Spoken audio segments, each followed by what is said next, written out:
24 లేదా 25లో డిగ్రీ లేదా బీటెక్ చదివారా? సాఫ్ట్వేర్ జాబ్ కోసం ఎదురు చూస్తున్నారా? అయితే కోడ్ జ్ఞాన్ 100 డేస్ కోర్సులో చేరండి, జాబ్ సాధించండి. Welcome to Suman TV. నేను మీ సుమన్ టీవీ నాగ్. నరదృష్టి ప్రభావం జనరల్గా ఇది ఎన్ని రకాలుగా ఉంటుంది? ఒక మనిషి మీద, అంటే రాశులు అయినా సరే నక్షత్రాలైనా సరే, వాటి ప్రకారం గోచర రీత్యా చూసుకుంటే దీని ఎఫెక్ట్ అసలు ఏ విధంగా ఉంటుంది అనేది ఈరోజు మనతో పాటు వేదిక ఆస్ట్రాలజర్ ఉమా గారు ఉన్నారు. అది వారి మాట్లాడి తెలుసుకుందాం. నమస్కారం ఉమా గారు. నమస్తే నాగరాజ్ గారు. నరదృష్టి ప్రభావం అనేది ఉంటుంది అని చెప్పేసి అంటూ ఉంటాము. జనరల్గా గతంలో కూడా మనం చేయటం జరిగింది. ఎలా అంటే 2025 జనవరి నుంచి డిసెంబర్ వరకు ఏ విధంగా ఉంటుందో మాట్లాడుకున్నాము. దాని తర్వాత షష్టగ్రహ కూటమి గురించి మాట్లాడుకున్నాము. ప్రస్తుతానికైతే అంటే అన్ని మార్పులు చేర్పులు జరుగుతున్నాయి. నరదృష్టి ప్రభావం కూడా జూలై నుంచి డిసెంబర్ వరకు కొన్ని రాశులు నక్షత్రాల గురించి మనం మాట్లాడుకున్నాము. వారికి ఏ విధంగా ఉంటుంది అనేది, ద సేమ్ టైం అసలు ఈ నరదృష్టి ప్రభావం అనేది ఎన్ని రకాలుగా ఉంటుంది, ఏ విధంగా ఉంటుంది? తప్పకుండా అండి. నరదృష్టి అనేటువంటిది చాలా ప్రమాదకరమైంది. ఈ మాట అనుభవించిన వాళ్ళు ఖచ్చితంగా చెప్తారు. వాళ్ళు చూశారు కాబట్టి, వాళ్ళ అనుభవం పొందారు కాబట్టి 10 మందికి వాళ్ళే చెప్తారు. ఎందుకంటే నాగరాజు గారు, అది ఉంది అన్న విషయం చాలామందికి తెలియక, వాళ్ళ పతనానికి అదే కారణం అవుతుందన్న విషయం తెలియక, తెలియనటువంటి స్థాయిలోనే కోల్పోతూ బాధపడుతూ అక్కడే ఉండిపోయిన వాళ్ళు చాలామంది ఉంటారు. అయితే ముఖ్యంగా ఇందులో 5 రకాలుగా విభజించబడి ఉందండి. మొట్టమొదటిది నరదృష్టి, అంటే సామాన్య నరదృష్టి ఒకటి ఉంటుంది. అంటే మనం జనరల్గా ఇలాగ ఏదైనా కొత్త బట్టలు వేసుకున్నా, కొత్తది ఏదైనా ఫోన్ కొనుక్కున్నా, ఏదైనా కొత్త వాచ్ కానీ, బాగా కనిపించేటువంటి ఏదైనా కొనుక్కున్నా, ఫంక్షన్కి ఎక్కడికైనా వెళ్ళినా, ఆడవాళ్ళు ఎస్పెషల్లీ నగలు వేసుకుని ఎక్కడికైనా శుభకార్యాలకు వెళ్ళి వచ్చిన తర్వాత తలనొప్పి వచ్చేస్తుంది బాగా అని చెప్పి బాధపడుతూ ఉంటారు. కాళ్ళు లాగేస్తున్నాయి, జ్వరం వచ్చేస్తుంది. ఇలాంటివన్నీ ఎందుకు అంటే దృష్టి ప్రభావం వల్ల, మీ మీద పడినటువంటి ఈర్ష్య ద్వేషం ఉన్నటువంటి వాళ్ళు ఎవరైనా మీ మీదకి చూపులా చూడడం వల్ల, ఆ దృష్టి అనేటువంటిది ఒక నెగిటివ్ ఆరాగా మీ మీద ఇన్ఫ్లుయెన్స్ అవ్వడం వల్ల, మీకు హెల్త్ ఇష్యూస్ ఆరా అనేటువంటిది డ్యామేజ్ అవ్వడం వల్ల వచ్చేటువంటిది నరదృష్టి. అంటే ఈ సామాన్య నరదృష్టి పెద్ద ప్రమాదకరమైనది ఏది కాదండి. సో దీనివల్ల ఏంటి అంటే, మీరు చేసుకునే నిత్య అనుష్ఠానం కావచ్చు, పూజలు కావచ్చు, దీపం పెట్టుకోవడం, ఏదైనా హనుమాన్ చాలీసా చదువుకోవడం, ఇలాంటి వాటి వల్ల ఖచ్చితంగా వెంటనే రికవర్ అయిపోతారు 1 or 2 డేస్లో, పర్వాలేదు. అయితే రెండవది మహానరదృష్టి అని ఒకటి ఉంటుందండి. అంటే మనం చూస్తుంటాం కొంతమందిని, ఏం వెలుగు వెలిగేట్రా ఇప్పుడు ఇలా అయిపోయాడు అని మనం మాట్లాడుకుంటూ ఉంటాం. ఒకప్పుడు ఇతను ₹1 కోటి వ్యవహారం చేసేవాడు, రోజుకి టర్న్ చేసేవాడు, ఇప్పుడు అసలు డబ్బులే లేవు, అప్పుల పాలు అయిపోయాడు. ఇలాంటివి ఒక్కసారిగా హైప్స్ చూసి జీవితంలో డౌన్ఫాల్ ఎందుకు వస్తుంది అంటే మహానరదృష్టి వల్ల. మీరు భాగ్యవంతమైన జీవితాన్ని గడిపి ఇప్పుడు చాలా రకాలుగా ఇబ్బందులు పడుతూ, అప్పుల విషయంలో, డబ్బుల విషయంలో, ప్రశాంతత, ఆరోగ్య సమస్యల విషయంలో ఇబ్బందులు పడుతున్నారంటే మహానరదృష్టి కారణం. ఒకళ్ళు చూడండి, నేను చాలా సందర్భాల్లో చూశాను, నా ఎక్స్పీరియన్స్లో కూడా. మంచిగా పెద్ద ఇల్లు కట్టుకుంటారు, మంచి కారు కొనుక్కుంటారు, హోదా, పేరు, పరపతి అన్నీ వస్తాయి. వాళ్ళు తాలూకా చుట్టాలు ఎవరో, లేకపోతే ఇంట్లో వాళ్ళు ఎవరైనా ఒక ఆరోగ్య సమస్యతో హాస్పిటల్కి వెళ్ళి కంప్లీట్గా హాస్పిటల్ పాలవుతారు. 80 నుంచి కోటి రూపాయలు, 80 లక్షల నుంచి ₹1 కోటి దాకా వెళ్ళిపోతాయి. మళ్ళీ కట్టుకున్న ఇల్లు, కార్లు అన్నీ అమ్మాల్సి వచ్చిన పరిస్థితి వస్తుంది. సో అక్కడి నుంచి ఇక్కడికి ఏంటి అంటే మహానరదృష్టి అండి. కట్టుకున్న ఇల్లు నిర్మాణాల మధ్యలో ఆగిపోవడం, శుభకార్యాల మధ్యలో ఆగిపోవడం, ఎంగేజ్మెంట్ వరకు వచ్చి ఆగిపోవడం, ఇలాంటివన్నీ కూడా అకాల మరణాలు, యాక్సిడెంట్స్లు. కొన్ని సందర్భాల్లో అయితే అసలు ఏ సమస్య ఉంది, ఏ ఆరోగ్య సమస్య ఉందో కూడా తెలియక హాస్పిటల్కి లక్షల రూపాయలు డబ్బులు ఖర్చు పెట్టాల్సిన పరిస్థితులు వస్తాయి. ఇదంతా కూడా మహానరదృష్టి అండి. చాలా జాగ్రత్తగా ఉండాల్సింది దీనివల్ల. అయితే మూడవది ఉంటుందండి, సంభోగ దృష్టి అంటాము. అంటే ఎవరైతే దంపతులు, భార్యాభర్తలు కావచ్చు, ఎవరైనా నూతనంగా పెళ్ళైన వాళ్ళు కావచ్చు, ఎవరైనా సరే వాళ్ళిద్దరి మధ్యలో మూడో వ్యక్తి యొక్క ఇన్ఫ్లుయెన్స్ కానీ, దృష్టి కానీ పడింది అంటే సంభోగ దృష్టిగా దాన్ని మనం పేర్కొంటాము.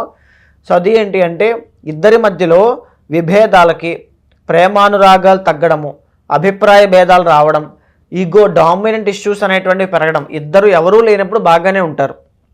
మూడో వ్యక్తి వచ్చిన తర్వాత, వాళ్ళతో మాట్లాడడం స్టార్ట్ చేసిన తర్వాత, వాళ్ళు ఇంట్లో ఉండడం స్టార్ట్ చేసిన తర్వాతనో తెలియనటువంటి ఇద్దరి మధ్యలో అహంకారం, ఈగో అనేది పెరుగుతుంది. నువ్వా నేనా అనేటువంటి పోరు, డామినెంట్ ఇష్యూస్ పెరుగుతాయి. ఖచ్చితంగా అక్కడి నుంచి అక్రమ సంబంధాలకు దారితీయడం, ఆఖరికి ఒకరినొకరు చంపుకునే పరిస్థితికి కూడా వెళ్తారు. మనం చూస్తున్నాం కూడా. సంభోగ దృష్టి అండి, చాలామంది ఫేస్ చేస్తుంటారు. అయితే 4వది నాగరాజు గారు, సంతాన దృష్టి అని ఒకటి ఉంటుంది.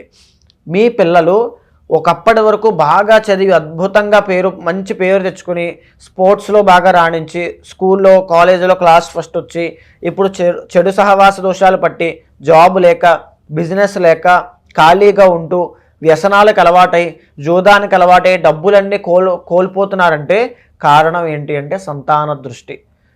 ఇది చెడు సహవాస దోషానికి దారితీయచ్చు. కొంతమంది ప్రెగ్నెంట్ ఉమెన్కి కూడా కన్సీవ్ అయిన తర్వాత సంతాన దృష్టి పడితే మిస్క్యారీస్ అయిపోతాయండి, గర్భం పోతుంది. అందుకే ప్రెగ్నెంట్ ఉమెన్ ఎక్కడ పడితే అక్కడికి తిప్పరు, ఎక్స్పోజ్ అవ్వనివ్వరు ఎనీథింగ్. దేంట్లో చిన్నపిల్లలకు కూడా నల్ల కాటుకు బొట్టు పెడుతూ ఉంటారు, ఎందుకంటే దృష్టి ప్రభావం పడకుండా. సంతాన దృష్టి అనేటువంటిది పడింది అంటే చిన్న వయసులోనే వాళ్ళకి ప్రమాదాలు కావచ్చు, ఆరోగ్య సమస్యలు కావచ్చు, ఏదైనా సోకే అవకాశం ఉంటుంది. సో అందుకే ఏది కూడా మూఢనమ్మకం కాదండి, ఇదంతా కూడా సైంటిఫిక్గా ప్రూవ్ అయింది. ఆ దృష్టి, ఆ విజన్ అనేటువంటిది అంత శక్తివంతమైంది కాబట్టి. తరువాత ఆఖరిది సూక్ష్మ నరదృష్టి అని ఉంటుంది నాగరాజు గారు. మన చుట్టూనే, మన చుట్టుపక్కల, మన కుటుంబ సభ్యులో, మన రిలేటివ్సో, మన శ్రేయోభిలాషలో ఎవరైనా సరే అందులో ఉన్నటువంటి వాళ్ళు మన మంచి కోరుకుంటున్నట్టుగా కోరుకుంటూనే మనల్ని ఎదగనివ్వకుండా కావాలని చెప్పి మనల్ని పోక్ చేస్తూ ఉంటారు. ఎలాగంటే నువ్వు వెళ్ళకు, ఓడిపోతావు, నువ్వు చెయ్యకు, అక్కడ పడిపోతావు, అప్పులు పాలైపోతావు, లేకపోతే నష్టపోతావు, ఒక్కడే ఉన్నావు, ఎందుకు, అవసరమా అంటే ఇలాంటివన్నీ మనల్ని భయకంపితులను చేసి మనం చేయాల్సిన పనిని కానీ చేరుకోవాల్సిన గమ్యాన్ని కానీ చేరుకోకుండా ఏదో తెలియని ఒక భయాన్ని ఇంజెక్ట్ చేస్తూ ఉంటారు. అది మనం అనుకుంటాము, ఓకే మన మంచి కోసం చెప్తున్నారు కదా అనుకుంటాం, మన కుటుంబ సభ్యులే కదా, మన మంచే కదా అనుకుంటాం. కానీ మంచికి, వీళ్ళు చెప్పే మంచికి చాలా తేడా ఉంటుంది. అది గుర్తించేసరికి చాలామంది నష్టపోతూ ఉంటారు. దీన్ని గుర్తించడం కూడా చాలా కష్టం అండి. చుట్టుపక్కనే ఉంటుంది కాబట్టి ఇదంతా కూడా, ఆరా అంతా కూడా చుట్టుపక్కనే ఉంటారు. వాళ్ళకి ఏ పని చేయాలన్నా వీళ్ళు కావాలి, కానీ వాళ్ళే వీళ్ళకి శత్రువులు అన్న విషయం వీళ్ళకి తెలియదు. ఇదే సూక్ష్మ నరదృష్టి. సో ఈ యొక్క 5 దృష్టి ప్రభావంలో దేంట్లో చిక్కుకున్నా వారు గోచారంలో కావచ్చు, పర్సనల్ చార్ట్లో కావచ్చు, నడిచేటువంటి దశ అంతర్దశలు. ఇక్కడ దశ అంతర్దశలు గోచారానికి సంబంధం ఏమిటి అంటే, మీ జాతకంలో ఇప్పుడు గురుబలం చాలా బాగుంది, ఎక్స్ట్రాడినరీగా ఉంది అనుకోండి, మీ ఎనర్జీ కావచ్చు, మీ ఆరా కావచ్చు, మీరు పనిచేసే విధానం కావచ్చు, అన్నీ కూడా టాప్ లెవెల్లో ఉంటాయి. మిమ్మల్ని ఎవరూ డిస్టర్బ్ చేయలేరు కూడా. అదే గ్రహ బలాలు కూడా వీక్గా ఉన్నాయనుకోండి, ఇక్కడ నుంచి బయట నుంచి వచ్చే ఎక్స్టర్నల్ నెగిటివ్ ఎనర్జీ అనేటువంటిది మిమ్మల్ని చాలా ఎఫెక్ట్ చేస్తుంది. సో రెండింటినీ సమన్వయం చేసుకుంటూ ఎలాంటి పరిహారములు ఆచరించాలి అనేటువంటి ప్రతి ఒక్కరూ గుర్తించాలి. మీరు చెప్పినటువంటి ఈ 5 నరదృష్టిలో కనుక మనం చూసుకుంటే తులారాశి వారికి, ఎస్పెషల్లీ విమెన్కి వీటిల్లో ఏం ఉండేటువంటి అవకాశం ఉంటుందంటారు? వారి క్యారెక్టరిస్టిక్స్ అండ్ ట్రైట్స్ ఎలా ఉంటాయి? జూలై నుంచి డిసెంబర్ వరకు వారికి అసలు ఏ విధంగా ఉంటుందండి? తప్పకుండా అండి. తులారాశి వాళ్ళు అంటే జనరల్లీ బ్లెస్డ్ అని చెప్పచ్చు అండి. ఎందుకు అని అంటే ద ఒరిజినల్ 7th హౌస్ కాబట్టి తులాని అంటే మ్యారేజ్ తర్వాత వీళ్ళ జీవితం ఒకలా ఉంటే మ్యారేజ్కి ముందు ఒకలా ఉంటుంది. సో మెజారిటీ ఆఫ్ తులారాశి వాళ్ళు లవ్ ఫెయిల్యూర్స్ ఎక్కువగా ఉంటారు ఖచ్చితంగా అండి. విమెన్ రిలేటెడ్ ప్రాబ్లమ్స్ అనేటువంటి, అంటే ఉమెన్తో గొడవలు కావచ్చు, లవ్ ఫెయిల్యూర్ కావచ్చు, బ్రేకప్స్ కావచ్చు, రిలేషన్లో ఇబ్బందులు కావచ్చు, ఇలాంటివి ఎక్కువగా చూస్తూ ఉంటారు. అండ్ విమెన్ అయితే ఎస్పెషల్లీ పీసీఓడి కానీ, పీసీఓఎస్ కానీ, థైరాయిడ్ కానీ ఇలాంటి సమస్యలు చూసే అవకాశం ఉంటుంది. అండ్ ఇంకోటి నాగరాజు గారు మీరు అడిగినట్టుగా ఈ నరదృష్టి అనేటువంటి విషయంలో తులారాశి వాళ్ళకి సంభోగ దృష్టి అనేటువంటిది ఉండే అవకాశములు ఉంటాయండి. అండ్ సామాన్య దృష్టి. ఈ సంభోగ దృష్టి, సామాన్య దృష్టి నిజానికి తులారాశి వాళ్ళు తలుచుకుంటే ఏదైనా చేయగలరు. వాళ్ళకున్నటువంటి కెపాసిటీతో కానీ, వాళ్ళకున్న లౌక్యంతో కానీ 10 మందిని వాళ్ళ వైపు ఆకట్టుకునేటువంటి గుణం ఉంటుంది వీళ్ళకి. సో దాంతో ఏదైనా చేసేటువంటి అవకాశాలు ఉంటాయి. కానీ ఈ సంభోగ దృష్టి అనేటువంటిది పడినప్పుడు ఖచ్చితంగా డైవర్స్ అయ్యేటువంటి అవకాశం ఉంటుందండి వీళ్ళకి 100%. చేసుకోవడం కూడా పెళ్ళయ్యే సందర్భంలో కూడా గొడవలు కానీ, తగాదాలు కానీ, కొంచెం రిస్క్ చేసుకున్నాను అనేటువంటి భావన కలుగుతుంది. అండ్ పెళ్లి చేసుకున్న తర్వాత ఒకవేళ సంభోగ దృష్టి ఉంటే కనుక చాలా ఇబ్బందులు పడతారు. మీ మెరిటల్ లైఫ్లో తులారాశి వాళ్ళు ఎవరు చూస్తున్నా మీకు మెరిటల్ లైఫ్లో ఇబ్బందులు అనేటువంటి ఎక్కువ అవుతున్నాయి అనేటువంటి విషయం అయితే ఖచ్చితంగా సంభోగ దృష్టి అనేటువంటిది ఉందో లేదో చూసుకోండి. అది ఎలా ఉంటుంది అనేటువంటిది నేను చాలా సందర్భాల్లో చెప్పాను, ఇంకా డీటెయిల్డ్గా కూడా. అది ఎప్పుడైతే పడుతుందో ఆ దృష్టి దోషం అనేటువంటిది భార్యాభర్తల మధ్యలో మీకు అన్యోన్యత అనేటువంటిది లోపిస్తుంది, అక్రమ సంబంధాలకి దారితీస్తుంది, అనుమానం అనేటువంటిది రేకెత్తుతుంది. దానివల్ల వచ్చేటువంటి చికాకులు, కెరీర్ మీద ఫోకస్ చేయలేకపోవడము. అండ్ ఎస్పెషల్లీ ఈ టైంలో కూడా నాగరాజు గారు వీళ్ళకి దృష్టి ప్రభావం ఎక్కువ అయ్యే అవకాశం ఉంటుంది.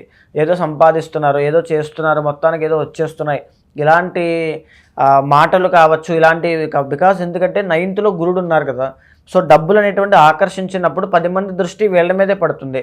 వీళ్ళ యొక్క సహజ సిద్ధమైనటువంటి స్వభావాన్ని దాటి ఏదైతే వీళ్ళు డబ్బు సంపాదించినా, ఒక మంచి పేరు తెచ్చుకున్నా, జనాలు ఈర్ష్యాద్వేషాలకి లోనై వీళ్ళ మీద దృష్టి ప్రభావం ఉండే అవకాశం ఉంటుంది.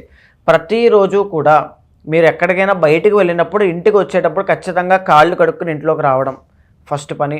రెండవది ఏంటంటే ప్రతి శుక్రవారం లేదా ప్రతి శనివారము రాక్ సాల్ట్ ఉంటుంది, ఒక గుప్పుడు గల్లుప్పు తీసుకుని వేడి నీళ్ళలో వేసి అది నానిన తర్వాత తల మీద నుంచి స్నానం చేయండి.